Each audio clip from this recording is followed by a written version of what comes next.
So okay, ఎవరన్నా keyboard మీద వద్దులేండి బ్రదర్ అమ్మా, చిన్నపిల్లలు పంపించేసానమ్మా, చిన్నపిల్లలు పంపించేయండి. సో బ్రదర్ వాళ్ళ బ్యాండ్ ముందు అంతా ఎవరు ఇంతకుముందు చూడ కొత్త వాళ్ళు ఎవరు ఉన్నారా? సమర్పణ బ్యాండ్ ఫస్ట్ టైం చూస్తున్న వాళ్ళు. సో మన చర్చిలో దాదాపు అందరూ చాలాసార్లు చూశారు ఆల్రెడీ. సో జోయల్ అన్న వీరి యొక్క టీం లీడర్గా ఈ యొక్క సమర్పణ బ్యాండ్ని లీడ్. పిల్లరా, మీరు నేను యొక్క మన యొక్క రెగ్యులర్ సందేశం ఏంటి? విశ్వాసము ద్వారా. సో విశ్వాసము కేవలం విశ్వాసం కాదు, కానీ విశ్వాసము ద్వారా మన యొక్క పరిస్థితుల్ని మనం ఎలా మార్చొచ్చు అనేది నేర్చుకుంటున్నాం. సో జాగ్రత్తగా వినండి. నా పరిస్థితి ఎటువంటిదైనా సరే, ఇప్పుడు మీరు జేసన్ యొక్క సాక్ష్యం విన్నారు పిల్లరా.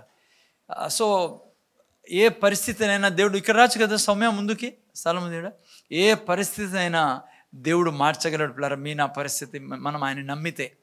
ఓకే, మన పరిస్థితి మార్చడమే కాదు, కానీ మనం ఇతరుల యొక్క పరిస్థితిని కూడా మార్చేంతటి అభిషేకం దేవుడు మీకు నాకు ఇచ్చాడు. ఓకే, సో జాగ్రత్తగా వినండి. మీకు రెగ్యులర్గా నేను చెప్తున్న విశ్వాసం అనేది చాలా అవసరమైంది ప్రతి క్రైస్తవునికి పిల్లరా. విశ్వాసం ద్వారా ఎలా మనం ప్రతి పరిస్థితిని మార్చొచ్చు అనేది నేర్చుకోవడం మీకు నాకు చాలా చాలా అవసరమైంది మన క్రైస్తవ జీవితంలో. సో మిగతా సబ్జెక్ట్స్ మీరు వింటుంటారు, లైక్ దావీదు గురించి అనుకోండి, సొలొమోన్ గురించి, ఇవన్నీ మనము బైబిల్లో నుంచి అనేక విషయాలు మనం వింటుంటాం. మంచిది, అన్నీ తెలుసుకోవాలా, ప్రతిదీ తెలుసుకోవాలా. ఓకే, కానీ ఈ సబ్జెక్టు నేను ఇప్పుడు ప్రతి ఆదివారం వింటున్న దానికి స్పెషల్ ఏంటంటే, దీంట్లో ప్రతి క్షణము నేను ఎలా జీవించాలనేది నేర్చుకుంటా ఉన్నాం. మీకు ఈ యొక్క సబ్జెక్ట్ ఇక్కడ ప్రీచ్ చేస్తాను ప్రతి సండే. ఇది తెలియకుంటే చాలా లైక్ ఎలా జీవించాలి ప్రతి క్షణం. ఇప్పుడు 10:30 అయింది, 10:35 అయింది. ఆ తర్వాత ఈ క్షణం తర్వాత నేను బ్రతుకున్నంత వరకు ఎలా బ్రతకాలి, మనం ఏం చేయాలి ఈ భూమి మీద అనేది అర్థం కాదు మీకు. ఇది అర్థం కాకుంటే, ఈ సబ్జెక్ట్ అర్థం కాకుంటే, అందుకే ఇది నా జీవించే విధానాన్ని తెలియజేసే సబ్జెక్ట్. కాబట్టి విశ్వాసం అనేది నేను చాలా వినడమే కాకుండా దీన్ని జీవించడానికి నేర్చుకుంటా ఉన్నాం. సో మిగతా సబ్జెక్టులంతా మనకు జ్ఞానం ఇస్తాయి, ఆత్మీయంగా ఎదుగుతాం మనము, చాలా లాభం ఉంది దాంట్లో కూడా, కాదన్ను నేను. కానీ ఇది తెలియకుంటే ఒకటి మనము ఏం చేయాలో ప్రతి క్షణం అర్థం కాదు. రెండవది, దేవుడు మన ద్వారా ఏం చేయాలనుకుంటున్నాడో అది మనం చేయలేం, ఇది అర్థం కాకుంటే. సో ఎందుకు నేను స్పెషల్గా మీకు ఈ విషయం చెప్తున్నానంటే, శ్రద్ధగా విని తీసుకోండి. ఇటువంటి సబ్జెక్ట్స్ శత్రువు విన్నీడు. సో అందుకని మీరు స్పెషల్ అటెన్షన్తో వినాలా. ఓకే, సో మెలకుగా వినండి. ఏదైనా అట్లా డిస్టర్బెన్స్ ఉన్నా కూడా వాక్యం చెప్పి గద్దించండి. నేను వినకుండా చేసేదానికి చాలా ప్రయత్నాలు జరుగుతాయి, కానీ మీ నోరు దేవుని వాక్యంతో నిండి ఉంటే విరగొట్టి పెట్టేస్తారు, నాశనం చేసి పెడతారు. అందుకే ఎప్పుడు మాట్లాడుతూ ఉండాలి పిల్ల. ఈవెన్ మీరు కూర్చున్నప్పుడు కూడా మీకు ఏదైనా వీక్నెస్ అనిపించినప్పుడు వెంటనే వాక్యం వెళ్తూ ఉండాలి మీ నోట్లో నుంచి.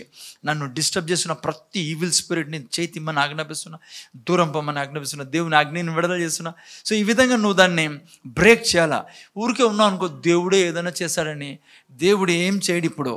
ఇప్పుడు చేసే బాధ్యత అంతా నీది, నీ చేతిలో పెట్టాడు, నువ్వు చేయాలా. ఓకే, సో దేవుడిని యొక్క వాక్యాన్ని మీద జాగ్రత్తగా బ్రదర్ ఇక్కడ వచ్చి కూర్చోండి ముందర. ఓకే,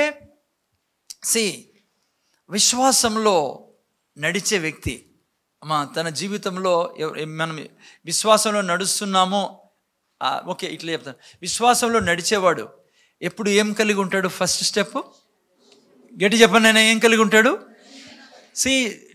నేను విశ్వాసంలో జీవిస్తాను అనేది నువ్వు ఎట్లా పట్టగలవంటే, నీ దగ్గర ఎప్పుడు దర్శనం ఉంటుంది. ముందర చూడనైనా ఏంది దర్శనం అంటే, నీకు ప్రతి విషయంలో దర్శనం కలిగి భూమి మీద జీవిస్తూ ఉంటావు.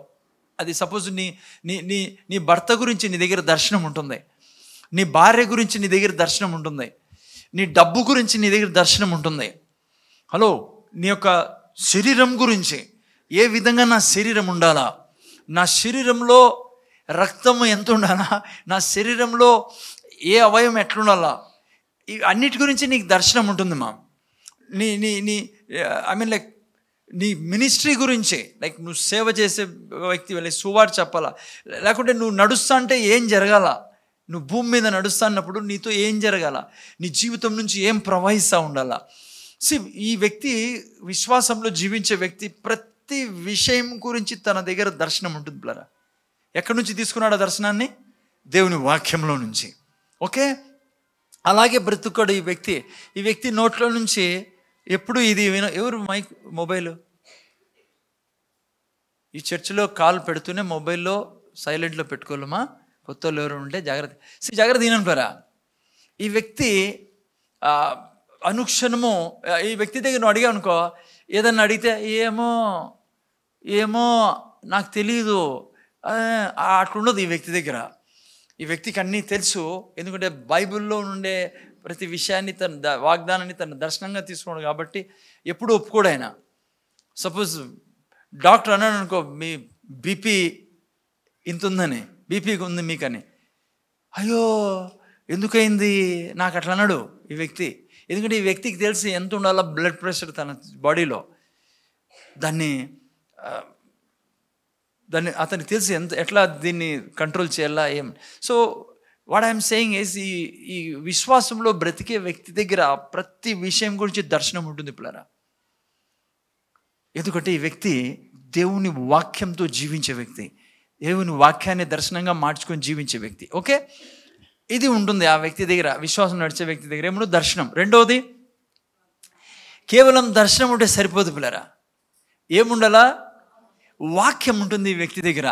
ఈ వ్యక్తి నోట్లో నుంచి ఎప్పుడు సామర్థ్యం ప్రవహిస్తాడు పిల్లరా, దేవుని నోట్లో నుంచి ప్రవహించినట్లుగా. ఓకే, సో ఈ వ్యక్తి నోట్లో ఎప్పుడు దేవుని వాక్యం ఉంటుంది. ఓకే, మీరు చూస్తే దేవుడు మనల్ని అలా సృష్టించాడు పిల్లరా. 11:3 నేను యాక్చువల్ చదివించాల్సింది స్టార్టింగ్లో. 11:3 హెబ్రీయులకు రాసిన పత్రిక 11:3 చూడండి ఏం రాయబడిందో. చూడండి అక్కడ ఏం రాయబడిందో. ఓకే, దేవుని వాక్యం వలన ప్రపంచములు నిర్మించబడ్డాయని రాయబడింది. ఏ దాని వలన? దేవుని వాక్యం వలన ప్రపంచం నిర్మించబడ్డాయి. విశ్వాసాలు బ్రతికే మీరు నేను నా దర్శనాన్ని ఎలా మనము నెరవేర్చుకుంటాం, ఎలా మన జీవితంలో అయ్యేటట్లా చేస్తామంటే దేవుని వాక్యం ద్వారా. ముందర చూడాల, కింద కూర్చున్న వినండి, వాక్యము. ఈ వ్యక్తి ఎప్పుడు దేవుని వాక్యాన్ని పలుకుతూ ఉంటాడు. నేను మీకు చెప్పాను, దేవుడు మనల్ని ఎలా సృష్టించాడు? దేవుడు తన స్వరూపంలో పొరుగులో మనం సృష్టించాడు. దేవుడు ఎట్లా సృష్టిస్తాడు తనకు కావలసినవన్నీ? ప్రపంచాలు ఎట్లా సృష్టించాడు దేవుడు? అక్కడ చదువుతున్నారు, ప్రపంచంలో దేవుని వాక్యం వలన నిర్మాణమైనవని, అందును బట్టి దృశ్యమైనవి. ఓకే, దేవుని వాక్యం వలన నిర్మాణమైనవి ఏంటివి? ప్రపంచంలో. మిమ్మల్ని నన్ను దేవుడు తన స్వరూపంలో పోలికలో సృష్టించాడు అంటే దానికి అర్థం ఏంటంటే, నేను కూడా నా ప్రపంచాన్ని ఎలా నిర్మిస్తాం? మన వాక్యం ద్వారా, దేవుని వాక్యం ద్వారా. మన నోట్లో దేవుని వాక్యాన్ని పెట్టి మనము విడుదల చేసినప్పుడు నేను నా ప్రపంచాన్ని సృష్టిస్తాం, కావలసిన ప్రపంచాన్ని. దేవుడు అందుకే ఎఫెసీయులకు రాసిన పత్రిక 5:2 చెబితే మీరు దేవుని పోలి జీవించమన్నాడు. ఈ దర్శనంలో జీవించే వ్యక్తి, విశ్వాసంలో జీవించే వ్యక్తి దర్శనం కలిగి ఉంటాడు. ప్రతి క్షణం ఆ దర్శనాన్ని తను అనుభవిస్తూ ఉంటాడు పిల్లరా. తన శరీరం విషయంలో, తన రక్తం విషయం, తన భార్య విషయం, తన డబ్బు విషయంలో ఏ దాన్ని కింద మీద పోనీడుదాను. అలా పోతాందని తెలిసినప్పుడు తను దేవుని వాక్యాన్ని తీసుకొని తన ప్రపంచాన్ని సరి చేస్తాడు. ఎట్లయితే దేవుడు సరి చేస్తాడో, దేవుడు ఏం చేశాడు? నిరాకారంగా ఉన్నప్పుడు, శూన్యంగా ఉన్నప్పుడు దేవుడు తన వాక్యం ద్వారా తన ప్రపంచాన్ని సరి చేసు. ఈ వ్యక్తి అలా జీవిస్తూ ఉంటాడు. నేను ఒకవేళ విశ్వాసంలో జీవిస్తూ ఉంటే ఈ యొక్క జీవితం మీలో నాలో ఉంటుంది. అర్థమైందా? అదే మనము ప్రతి వారం నేర్చుకుంటాం. దీని ద్వారా ఏం చేస్తాడంటే ఈ వ్యక్తి తన విశ్వాసం ద్వారా ప్రతి పరిస్థితిని అందుకే విశ్వాసం ద్వారా ఏ పరిస్థితినైనా నేను మార్చచ్చు అనే సబ్జెక్ట్ నేర్చుకుంటా ఉన్నాం. ఓకే, జాగ్రత్తగా వినండి. దీన్నే యేసు ప్రభు భూమి మీద ఉన్నప్పుడు చాలా విస్తారంగా ప్రీచ్ చేయడం జరిగింది, ప్రతి చోట చెప్పడం జరిగింది. గత 3-4 వారాల నుంచి మనము చూసుకున్నాం కదా. ఏమన్నాడు యేసు ప్రభు? సజ్జనుడు ఎక్కడి నుంచి తీస్తాడంట? తనలో నుంచి కదా, మన హృదయంలో నుంచి. అంటే విశ్వాసంలో జీవించే వ్యక్తి సజ్జనుడు పిల్లరా. ఎవరు సజ్జనుడు అంటే? చాలా కాలం క్రితం చెప్పా. సజ్జనుడు అంటే ఎవరు? తెల్లబట్టలు వేసుకున్న వాళ్ళు కాదు, ఏ బట్టలన్నా వేసుకో. సజ్జనుడు ఎవరంటే ఎప్పుడు దేవుని వాక్యాన్ని చెప్పేవాడు. తన నోట్లో వేరేది ఉండదు పిల్లరా, కేవలం దేవుని వాక్యం మాత్రమే ఈ వ్యక్తి మాట్లాడేదే. ఈ వ్యక్తి ఎప్పుడు సిల్లీగా మాట్లాడు, నెగటివ్ మాటలు ఏమి ఉండవు ఈ వ్యక్తి నోట్లో. ఆయనే సజ్జనుడు. సో ఈ వ్యక్తి ఏం తీస్తాడంట, తనకు కావలసినవన్నీ తను ఎక్కడి నుంచి తెచ్చుకుంటాడు, తన నోటి నుంచి, తను మాట్లాడే వాక్యం ద్వారా అన్నీ తెచ్చుకుంటాడు. సజ్జనుడు అంటే అతను. దుర్జనుడు ఎవరు? సజ్జనుడు ఏం చేస్తాడంటే తన మంచి ధననిధుల నుంచి, తన మంచి ధననిధి ఏం చెప్పండి, పర్సు కాదు, హృదయం. ఓకే, తన హృదయాన్ని ఎలా తయారు చేసుకున్నాడు, దేవుని వాక్యంతో నింపుకొని ఉన్నాడు వ్యక్తి. అందుకే ఎప్పుడు దేవుని వాక్యాన్ని మనం ధ్యానించాలా. సో ఈ హృదయం ఏంగా మారింది, మంచి ధననిధిగా మారింది. అది యేసుప్రభు చెప్పాడు. అంటే యేసుప్రభు ఏం చెప్తున్నాడు ఆ ప్రీచింగ్లో, ఈ భూమి మీద నీకు మేలు జరగాలంటే ఎక్కడి నుంచి జరుగుతుంది, అది నీకు కావాల్సింది ఈ భూమి మీద తెచ్చుకోవాలంటే నీలో నుంచే తెస్తావు, హృదయంలో నుంచి. అందుకని మనం ఏం నేర్చుకున్నాము గత వారాల్లో, నేను ఎప్పుడు దేవుని వాక్యాన్ని చెప్తున్నప్పుడు ఆ వాక్యం ఎక్కడ పోతుంది, హృదయంలో పోతుంది. అది నిండినప్పుడు నువ్వు మాట్లాడతావే వాక్యము, ఆ వాక్యం ద్వారా నీకు కావాల్సింది నువ్వు సృష్టిస్తావు. ఓకే, జాగ్రత్త. అందుకే యేసుప్రభు దీని గురించి ఎక్కువగా బోధించడం జరిగింది తన యొక్క టీచింగ్లో, ఎక్కడ విన్నా చాలా చోట్ల. ఓకే, సో దాని గురించి కూడా మనం నేర్చుకున్నాం. గత 2 వారాలు నేను మీకు ఎన్ని రకాల మాటలు మాట్లాడాలి మనం మాట్లాడే మాటలన్నీ మనం 7 కేటగిరీస్లో పెట్టచ్చు. సో 7 రకాల మాటలు మన నోట్లో ఎప్పుడు ఓకే ఉండాలి పిల్లలు. ఈ 7 రకాల మాటలు తప్పించి వేరే మాటలు మన నోట్లో ఉండకూడదు. ఓకే, సో ఏమేమి 7 నేను 5 కవర్ చేశాను మీకు. 2 ఈరోజు చెప్పి వేరే విషయానికి వెళ్ళాలి. నేను వేరే చాలా ప్రాముఖ్యమైన విషయాన్ని నేను మీకు ఈరోజు చెప్పాలా. ఓకేనా, ముందర చూడండి. సో ఫస్ట్ రకం మాటలేంటి, నా నోట్లో ఎల్లప్పుడూ ఉండాల్సింది. ఓకే, నేను ఎల్లప్పుడూ ఏ సమస్య మన కనపడినా వెంటనే ఆ సమస్యకు ఎదురుగా విరోధంగా మనం మాట్లాడాలా. ముందర చూడండి ముందర చూడండి. నేను ఇక్కడ చూడండి. ఇంకా వాళ్ళు వచ్చి యాడ్ ఏం చేయరు వాళ్ళు, నేను ఉండేది చేసేదానికి. నేను చూసుకుంటాను, మీరు వరి కాదు, నా దిక్కు చూస్తాను మీరు. అర్థమవుతుందా? ఫస్ట్ కేటగిరీ మాటలేంటి, నేను ఎప్పుడు నోరు తెరిచినా సమస్యతో మాట్లాడాలా. సమస్యను మనం ఎప్పుడు లోపలికి తీసుకోకూడదు. నువ్వు మాట్లాడలేదనుకో, నువ్వు సమస్యను ఏం చేస్తున్నావు, లోపలికి తీసుకున్న వ్యక్తి అవుతావు. అందుకే ఫస్ట్ కేటగిరీ మాటలు మన సమస్యతో మాట్లాడాలా. ఓకే, జాగ్రత్తగా వినండి ప్లేరా, చాలా ఇంపార్టెంట్. నేను ఆల్రెడీ చెప్పా స్టార్టింగ్లో మీకు, మీరు అనుక్షణ జీవించే జీవిత విధానాన్ని నేర్చుకుంటున్నాం ఇక్కడ. ఓకే, సో నేను మీకు లాస్ట్ వీక్ అంతకుముందు కూడా చెప్పా, సాతాను మనకు రోగం పెట్టలేడు పిల్లరా. అర్థమవుతుందా? సాతాను మీకు నాకు రోగం పెట్టలేడు నా శరీరంలో. ముందర చూడండి. అయితే వాడు ఏం చేశాడంటే నీలో ఆలోచన వేస్తాడు. నీలో ఆలోచన వేస్తాడు. సపోజ్ కడుపు నొప్పించిందనుకో, వెంటనే వాడు కడుపు నొప్పి వేసేవాడు ఆ యొక్క ఆలోచన వేసి ఏమన్నాడంటే నీకు బహుశా క్యాన్సర్ అయిపోయిందేమో అంటాడు. వాడు రోగం మనలో వేయలేడు, వాడు ఆలోచన వేస్తాడు. వాడు అంటాడు నీకు కడుపు నొస్తుందే అది క్యాన్సర్ కావచ్చు అని. లేకుంటే నీకు ఈపులో నొస్తంటే వాడు అంటాడు నీ కిడ్నీ చెడిపోయినట్లుంది, 2 కిడ్నీలు ఫెయిల్ అయినట్లున్నాయి, అందుకే నీకు వెనకల నొస్తానేది వీపులో అంటాడు. వాడు అంటాడు నీ చెస్ట్లో పెయిన్ వచ్చినప్పుడు అంటాడు నీ గుండె చెడిపోయిందేమో, ఇంకా కష్టమే అనుకుంటానంటాడు. నీలో ఆలోచన వేస్తాడు వాడు ఆ శోధన వేస్తాడు నీలో. బాగా గుర్తుపెట్టుకొని నేనేం చెప్తున్నాను, నువ్వు దాన్ని వెంటనే అర్థం చేసుకోవాల్సింది ఏమంది, ఇది సైతాన్ నుంచి వస్తాడు, ఇది ఆలోచన దేవుడి నుంచి కాదు.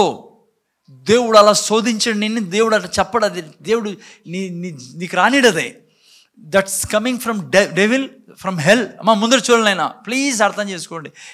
ఈ సబ్జెక్ట్ మీకు తెలియకుంటే మీరు విజయంలో జీవించలేరు. సో వెంటనే నువ్వు చేయాల్సింది ఏమంటే, యేసు ప్రభు ఏం చేశాడో అదే చేయాలా. యేసు ప్రభు చెట్టుని శపించాడు చూసారా, ఆ విధంగా వెంటనే చెప్పాలా, యేసు నామంలో సాతానా నీ చేతి నా శరీరం మీద నుంచి దూరం పోయేస్తున్నాంలో ఆజ్ఞాపిస్తున్నా.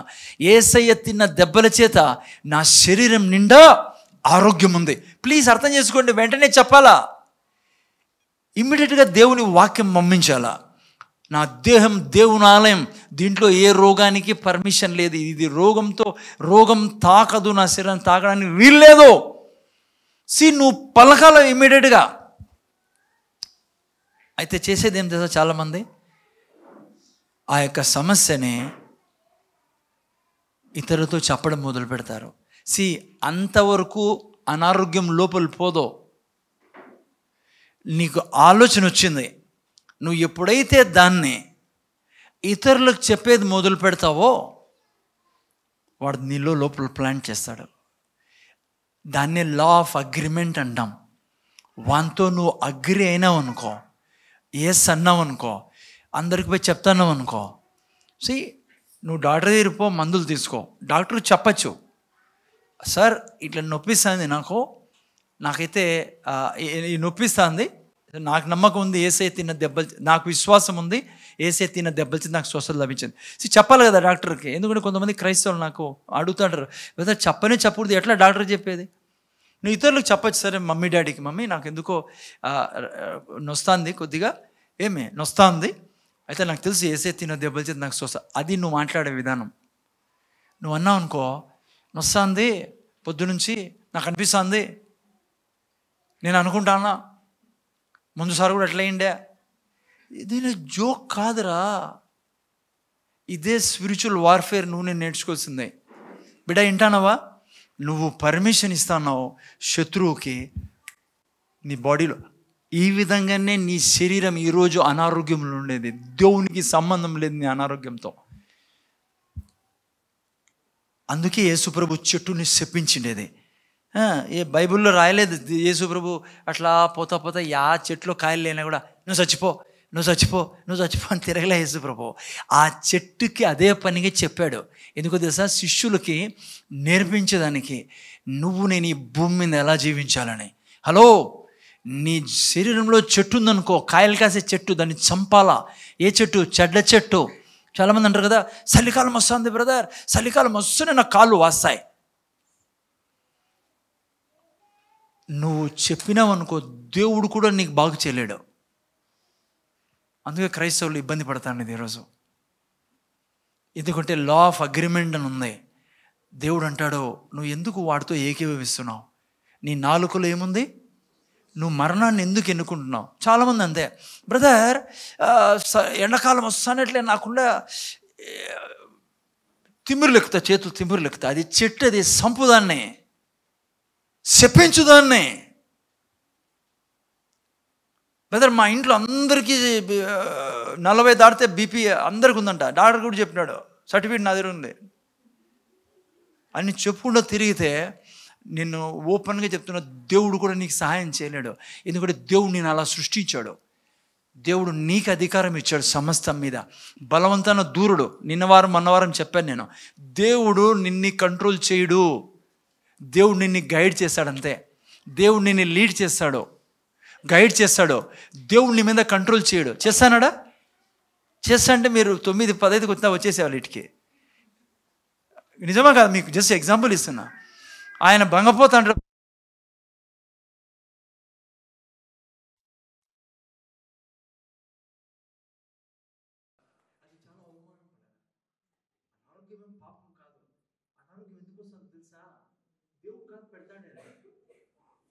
మీరు నేనే. అందుకే ఫస్ట్ ఏం చేయాలా? ఏది కనపడినా దానికి కాంప్రమైజ్ కాదు. అంతే బ్రదర్, కొంచెం ఉంటుంది వెళ్ళిపోతుంది. చాలా మంది చెప్పేది ఉందా సార్, మామూలే ఏదో చల్లగా వాతావరణం కదా, అందుకని గొంతు కొద్దిగా. హలో, అదే సాయంత్రం తగ్గిపోతే అదేం చేస్తుంటాయి. మీ బంధువు అదా పెట్టుకునేదానికి? You have to speak immediately, you have to curse it. అందుకే సూర్యుడు శపించింది. సో ఫస్ట్ టైప్ మాటలేంటి మనం మాట్లాడాల్సింది? మన కోసం విజ్ఞాపన చేసేటప్పుడు, ప్రార్థన చేసేటప్పుడు, కృతజ్ఞతలు చెల్లించేటప్పుడు మన నోట్లో వ్యర్థమైన మాటలు ఉండకూడదు. ఏ మాటలు ఉండకూడదు? ఏంటి ఈ లోకంలో వ్యర్థమైన మాట? దేవుని వాక్యం కాకుండా నువ్వు ఏదన్నా ప్రార్థనలో చెప్తానావు అనుకో, నీ చింత మాటలు చెప్తానావు అనుకో, ప్రభా ఎందుకు ప్రభా ఇట్లా చేసి తెలియక చాలామంది చేస్తాను, మనం చేసాం. ఈరోజు ఏంటన్నారు, ఎప్పుడు దేవుని దగ్గర చింత మాటలు, అడుక్కు తినే మాటలు మాట్లాడకండి. దేవుని దగ్గర మాట్లాడాల్సిందే యేసయ్య రక్తాన్ని తీసుకుని యేసు నామంలో మాట్లాడాలను. అయ్యా నీ కృతజ్ఞతలు, యేసు ప్రభు యొక్క మరణం ద్వారా నేను జీవాన్ని పొందుకుని, అందుకని నా ఇంట్లో ఇది యేసు నామంలో జరుగును గాక తండ్రి. తన వాగ్దానాలు ఎత్తి మాట్లాడాల దేవుని సన్నిధిలో. సంతోషిస్తాడు దేవుడు, నా బిడ్డ నమ్ముతాంది నేను చేసినది. ఎన్ని కష్టాలున్నా, సమస్యలున్నా నువ్వు ప్రార్థనలో దేవుని వాక్యం ద్వారానే దేవునితో మాట్లాడాలి. యేసుప్రభు ఏమన్నాడు? మీరు వ్యర్థమైన మాటలు మాట్లాడద్దండి అన్నాడు ప్రార్థనలో. నాకు యేసుప్రభు అన్నాడు, మీ తండ్రికి తెలుసు మీకేం కావాలో. ఆయనకు అన్నీ తెలిసి ఏం తెలియదు చెప్పండి. రేపు పొద్దున ఏం జరుగుతుందో నీ జీవితంలో ఆల్రెడీ తెలుసు ఆయనకి. మళ్ళీ ఎందుకు సార్ ప్రార్థన చేయమంటానంటే, నీ విశ్వాసాన్ని చూపి. ఆయనకు అన్నీ తెలుసు, ఆయన ఈడు నీకే. నువ్వు ఎప్పటివరకు అయితే నువ్వు అడగవు ఆయన్ని. ఓకే, సో ప్రార్థనలో మనం ఎప్పుడు దేవుని వాక్యం ద్వారానే ప్రార్థన చేయాలి పిల్లరా. కృతజ్ఞతలు ప్రభువా, సింహాలకు లేమి కలుగునేమో కానీ నీతిమంతుడగు నాకు ఏ లేమి లేదు ఈ సృష్టిలో. నువ్వు నా దేవుడవే. ఎస్, పరిస్థితి బాగలేదు, కానీ నువ్వు నాకు ఆస్తి ఇచ్చే దేవుడవే. ఈ విధంగా నా ప్రార్థనలో ఎప్పుడు వాక్యం చెప్పాలి పిల్లరా. అందుకే వాక్యం చదవాల, వాక్యం నేర్చుకోవాలి. ఓకే, రెండోది, మూడవ రకమైన మాటలేండి? చాలా ఇంపార్టెంట్ ఇది బిడ్డ. నువ్వు లేని వాటిని ఉన్నట్టుగా పిలిచాలా. ఎందుకంటే ఎవరి గుణం ఇది? దేవుని గుణం. దేవుడు లేని వాటిని ఉన్నట్టుగా పిలిచేవాడు. ఉదాహరణ చెప్పాను కదా, దానికి అర్థం ఏంటి? లేని వాటిని ఉన్నట్టుగా పిలిచానంటే ఏదో లేనిది ఇది ఉండును గాక అనేది కాదు. ఆల్రెడీ ఉంది దేవుని సన్నిధిలో, భౌతిక లోకంలో లేదు అది. దేవుడు దాన్ని ఏం చేస్తాడు? కలుగును గాక అన్నాడు. వెలుగు కలుగును గాక అన్నాడు. ఎక్కడుంది వెలుగు? ఆకాశం, స్వర్గంలో ఉంది. రెండోది ఏంటంటే పిల్లరా, మీకు నాకు ప్రతి ఆశీర్వాదము దేవుడు ఇచ్చేశాడు. అక్కడ ఆల్రెడీ స్వర్గంలో ఉన్నాయి. ఎఫెసీ 1:3 ప్రకారము యేసు క్రీస్తునందు ప్రతి ఆశీర్వాదం మీకు నాకు ఇవ్వబడింది. ఓకే, అందుకని మీరు నేను పిల్లరా ప్రతి దాన్ని సృష్టిలోకి తీసుకురావచ్చు, భూమి మీదకి, మీ శరీరంలోకి, మీ పిల్లల్లోకి. హలో, ఉదాహరణకి విజ్డమ్, అండర్స్టాండింగ్, నాలెడ్జ్ నా కుటుంబం మీదకి వచ్చును గాక. నా పిల్లల మీదకి దేవుని రెవల్యూషన్ నాలెడ్జ్ వచ్చును గాక. పొద్దున్న లేస్తూనే పిల్లరా చాలా సేపు వరకు మీరు ఇదే దేవుని సన్నిధిలో మనం చేయాల్సిందే. ఇది తెలియదు మనకు, బోర్ అయిపోతుంది. దేవుని సన్నిధిలోనే బోర్ కొడుతుంది మనకి. ఏం చేయాలి? ఇక్కడ అడిగేది ఏదో అడిగేసాం, కాపాడు. సైకిల్లో పోతా, లైక్ స్కూటర్లో పోతాను, నన్ను కాపాడు, నా పిల్లలు కాపాడు, బస్సులో పోతాను కాపాడు, ఇంకా అయిపోయి ఇంకేం చెప్పాలా దేవునికి? పాస్టర్ చూస్తే కనీసం గంట సేపు ప్రార్థన చేయి, కనీసం రోజుకి 2 గంటల సేపు ప్రార్థన చేయి అని అందరు మీరు ఏంటంటారు. మీరు నేను పిల్లరా ఈ యొక్క థర్డ్ పోర్షన్ చాలా ఇంపార్టెంట్ది. లేని వాటిని ఉన్నట్టుగా పిలిచేదే. నీ బిడ్డల్ని మహారాజులుగా చేయొచ్చును, నీ బిడ్డల్ని జ్ఞానవంతులుగా చేయొచ్చు. ఎలా చేస్తావు? నా దేవుని యొక్క విజ్డమ్, అండర్స్టాండింగ్, నాలెడ్జ్ నా బిడ్డల మీద రాజ్యం చేయనుగాక. దేవుని ఆరోగ్యం నా బిడ్డల మీద రాజ్యం చేయనుగాక. నా బిడ్డల ఎముకల్లో నిరంతరము సామర్థ్యం ఉండునుగాక. చెప్పాను కదా ధనం గురించి, నేను గత వారాల్లో ధనం గురించి ఏం ప్రార్థన చేశాడు? ఈ ప్రభువా కాదు, ఆయన ఇచ్చేశాడు. యేసు క్రీస్తునందు భక్తికి జీవం కావాల్సినవన్నీ నువ్వేం చెప్తావు? కృతజ్ఞతలు తండ్రి, యేసు నామములో ధనము నా మీదికి వచ్చును గాక, నా కుటుంబాన్ని వెంటాడును గాక, ఆవరించును గాక. మాకు నజరేయుడైన యేసు నామములో ఎక్కడికి వెళ్ళినా ధనం నన్ను నా చేతుల్లో ఉండును గాక. ఎందుకంటే ఆయన ధనికుడై ఉండి ఆయన బీదోడై నిన్నేం చేశాడు? ధనికుడుగా చేశాడు. ఈ విధంగా నీకు ఏం కావాలో ఆల్రెడీ యేసు ప్రభులో ఇవ్వబడింది. యేసు ప్రభుల బ్రతుకు. ముఖ్యంగా సేవ చేసేవాళ్ళు ఏం చేస్తారు? మీరు ఏం చెప్తారు సేవలో? ఎక్కడ నోరు తెరిచిన జీవజల నదులు నాలో నుంచి ప్రవహించును గాక, ఎదుటివాడి జీవితంలో ఉన్న దురాత్మలు నాశనం అయిపోవును గాక. హలో, వినండి ఈ మాట నేను చెప్పేది. ఇప్పుడు మీరు ఎప్పుడైతే ఇవన్నీ చేస్తున్నారో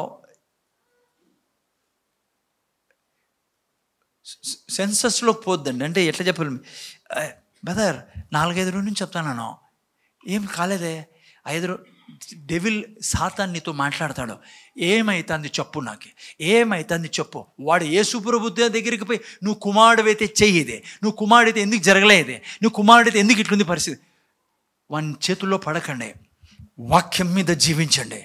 సైతానా, నువ్వు యేసు నామములో దూరం పో. నాకు తెలుసు నేను ఏం చెప్తానో అది జరిగే తీరుతుంది. అది 1 నెల 2 నెల 3 నెలల పక్కన పెట్టండి, టైం గురించి, ఆరోగ్యం గురించి, కానీ డబ్బు గురించి, పిల్లల గురించి, కుటుంబం గురించి. You should say let there be, let there be. ఏ చర్చిలో అన్ని వేల మంది, లక్షల మంది యేసు నామములో వచ్చుదురు గాక. ఎందుకంటే దేవుడు చెప్పాను నిన్ను గొప్ప జనంగా చేస్తానని. ఈ సంఘానికి కావాల్సింది ఇదే పిల్లరా, చెప్పేవాళ్ళే కావాలి ఈరోజు. Let there be people in this church, thousands upon thousands in Jesus name. Let Anantapur city be in all church. నువ్వు ఎప్పుడు చెప్పావు యేసు నామములో అనంతపురం పట్టణం ఏల్ చర్చ్లోకి వచ్చు నువ్వు గాక. ఎందుకంటే దేవుడు ఆల్రెడీ డన్ డీల్, దేవుడు చేశాడు పిల్లరా. అబ్రహమా, నిన్ను ఆశీర్వదించి, నిన్ను ఆశీర్వాదంగా చేసి, నిన్ను గొప్ప జనంగా చేసి, నీ నామాన్ని గొప్ప చేసి, నిన్ను జనములకు అనంతపురానికి ఆశీర్వాదంగా చేశానని నీకు నాకు అబ్రహాం ద్వారా యేసు రక్తంలో నీకు నాకు దీవించాడు. ఇప్పుడు ప్రభువా ఎందుకు రాలేదు ప్రభువా, ఇవన్నీ చల్లవు దేవుని దగ్గర. సో అర్థమవుతుందా నీకు? దేవుని వాక్యాన్ని రిలీజ్ చేయాలను. లెట్ దేర్ బి అని. ఓకే, 3వది అయిపోయింది. 4వది, హలో, మీరు నేను ఆత్మీయ బలులు. ఈరోజు స్తుతి ఆరాధనలో చూసుకున్నాం మనము. మీరు నేను కూడుకున్నప్పుడు మనం ఒక మందిరంగా మారుతున్నాం. అక్కడ మనం దేవుని స్తుతించి ఆరాధించాలి. 5వది, స్పీక్ ట్రూత్ ఇన్ లవ్. ప్రేమతో నువ్వు సత్యాన్ని బోధించాలి. గుర్తుంది అందరికీ? అగ్ని గలగల గలగల ఏదేదో అవన్నీ భయపడిద్దండి భర్తతో. అమ్మ మిగతా వాళ్ళ అన్యుల దగ్గర పోయి, సో ప్రేమతో చెప్పాలి వాళ్ళకి సువార్త చెప్పేది ఏదో. దేవుడు అగ్ని వస్తుంది నీ మీదకి, ఇట్లాంటివన్నీ వద్దు. వాళ్ళకి తెలుసు అగ్ని ఉంది మా మీద అని, అందుకే భయం వాళ్ళకి. చనిపోవాలంటే భయం అంటే తెలుసు వాళ్ళకి. మీరు నమ్మాలి, చనిపోతే మనిషి నరకానికి పోతాడని తెలుసు. యేసు ప్రభువుని రక్షకుడుగా అంగీకరించుకోకుంటే. అందుకే అందరూ చాలా భయం, చాలా చచ్చిపోవాలంటే మనిషికి. సో ఓకే, మీరు లాస్ట్ వీడియోలో వినండి. 6th type of words, 6వ రకమైన మాటలో ఎక్కువ టైం తీసుకుని దీని మీద నేను వేరే పోర్షన్లోకి వెళ్ళాలా. 6వది మీరు చూసినట్లయితే ఎఫెసీయులు రాసిన పత్రిక 5:18 నుంచి 19-20లో ఎవరైనా ఫటాఫట్ చదవండి. ఈ 6వ రకమైన మాటలు, సారీ ఇవి మైక్లో చదవండి, చదవండి మైక్లో. మరియు మద్యముతో మత్తులై ఉండుకుడి, 6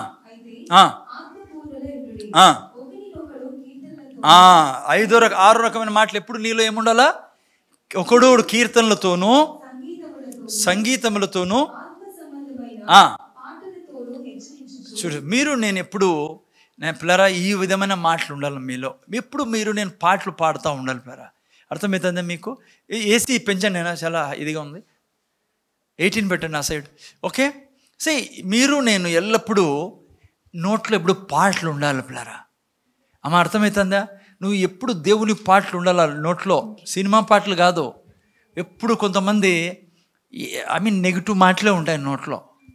ఇంట్లో మాట్లాడి తిరుగుతూ ఉంటారు కదా, కిచెన్లో ఆడోళ్ళు ముఖ్యంగా పరక తీసుకుని, వాడి ఇట్లయిపోయా, ఈడి ఇట్లయిపోయా, ఏం చేస్తాడు, ఈ పార్టీ ఏం చేస్తుంది. సో ఇట్లా మాటలు మనలో ఉండకూడదు పిల్లరా. మీకు అర్థమవుతుందా? ఆనందమ్మా? మీరు నేను ఎప్పుడు పాటలు పాడుతూ దేవుణ్ణి స్తుతిస్తూ గణపరుస్తూ మన నోరు ఉండాలి ఎప్పటికీ. ఎప్పుడైతే నువ్వు పాటలు పాడతావో పరిశుద్ధాత్మ దేవుడు నీలో పని చేస్తూ ఉంటాడు పిల్లరా. పరిశుద్ధాత్మ దేవుడు నీకు సహాయం చేస్తాడు. అర్థమవుతుందా? సో ఇప్పుడు 6 రకమైన మాటలు మనలో ఏముండాలా? 6 కేటగిరీ. ఎప్పుడు పాటలు, అన్య భాషలు ఉండాలి నోట్లో, అన్య భాషలు మాట్లాడుతూ ఉండాలా. ఆ తర్వాత వాక్యం విడుదల చేస్తూ ఉండాలా. అన్య భాషలు మాట్లాడుతున్నారు, వాక్యం విడుదల చేస్తూ ఉండాలా. ఇది 6th type of words. మీరు మాట్లాడే ప్రతి మాటకు చాలా విలువ ఉంది. సైతాను దురాత్మలు మీ నోటి మాట కొరకు కాసుకొని ఉన్నాయి. మనకు మంత్రగాళ్ళకి తేడా ఏంటి? జాదుటోన చేసే వాళ్ళకి దేవుని బిడ్డలకి తేడా ఏంటి? వాళ్ళు శాపం మాట్లాడుతూ ఉంటారు. అనంతపురము నశించిపోను, వర్షాలు రాకూడదు, రోగాలతో నిండాలా, నాశనంతో నిండాలా. అది వాళ్ళ చాంటింగ్ పిల్లరా. మీరు నేను అందుకే ఎప్పుడూ అనంతపురాన్ని దీవిస్తూ ఉండాలా. ఈ అనంతపురము దేవుని కనికరంతో నిండి ఉండును గాక, దేవుని కనికరం దీని మీదకి వచ్చును గాక, దేవుని సామర్థ్యం వచ్చును గాక, దేవుని వెలుగు వచ్చును గాక. ప్రతి ఒక్కరూ యేసు ప్రభు రక్తంతో కడగబడు. You have to speak that. Even ఇంట్లో ఎప్పుడు పాటలు, దేవుని పాటలు పెట్టుండండి. ఎప్పుడు వీడియో ఏమంటారు దాన్ని, సాంగ్స్ వస్తూ ఉండాలి. మీ DVD అంటారు, ఏమంటారు, హోమ్ థియేటర్లో పాటలు ఎప్పుడు వస్తూ ఉండాలి పిల్లరా. ఎందుకంటే మీ మైండ్ మీద అటాక్ చేయాలని ఎప్పుడు శత్రువు కోరుకుంటూ ఉంటాడు. అందుకే ఇంట్లో ఖాళీగా ఉండకూడదు, బోసిపోయి ఉండకూడదు, పాటలు వస్తూ ఉండాలి ఎప్పుడు. ఆ తర్వాత మీరు ఎప్పుడు పాటలు పాడుతూ అన్ని భాషలు, మీ స్పిరిట్ ఎప్పుడు స్ట్రాంగ్గా ఉంటుంది. శత్రువు ఏదేసినా వెంటనే నీకు తెలియకుండానే మీ స్పిరిట్ రిప్లై ఇస్తుంది వాడికి. ఆత్మీయ లోకంలో ఉన్నాం, ఊరికే ఏదో ఆయా గయా లేదు ఇది. మనం బైబిల్ ఏమంటుంది, మనం ఎక్కడున్నాంట, యుద్ధములో ఉన్నాం, మనం పోరాడున్నది రక్తమాంసం వీళ్ళతో. అందుకే మన నోట్లో ఎప్పుడు చెడ్డ ఉండకూడదు ఎవరి గురించి. ఓకే, 7th రకమైన మాటలు అవే చదవండి ఎవరన్నా. 7వ రకమైన మాటలు మన నోట్లో ఉండాల్సింది. నేను తొందరగా వేరే పోర్షన్కి వెళ్ళాలి. ఎఫెసీ 4:29 30 తొందర చదువు.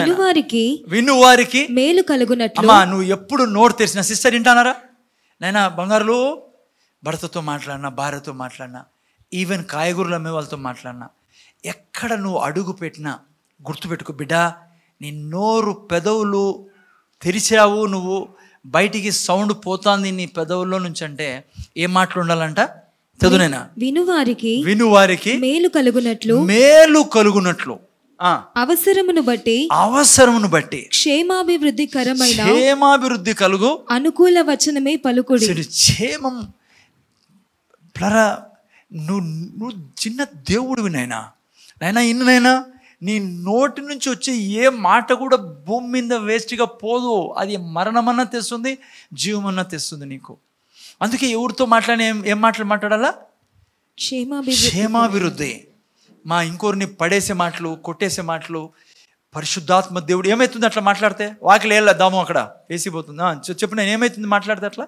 కానీ దుర్భాష ఏదైనను మీ నోట రానియకుడి, దేవుని పరిశుద్ధాత్మను దుఃఖపరచకుడి. చూసారా, మీరు మాట్లాడే వేస్ట్ మాటలన్నీ ఎవరిని దుఃఖపరుస్తాయి?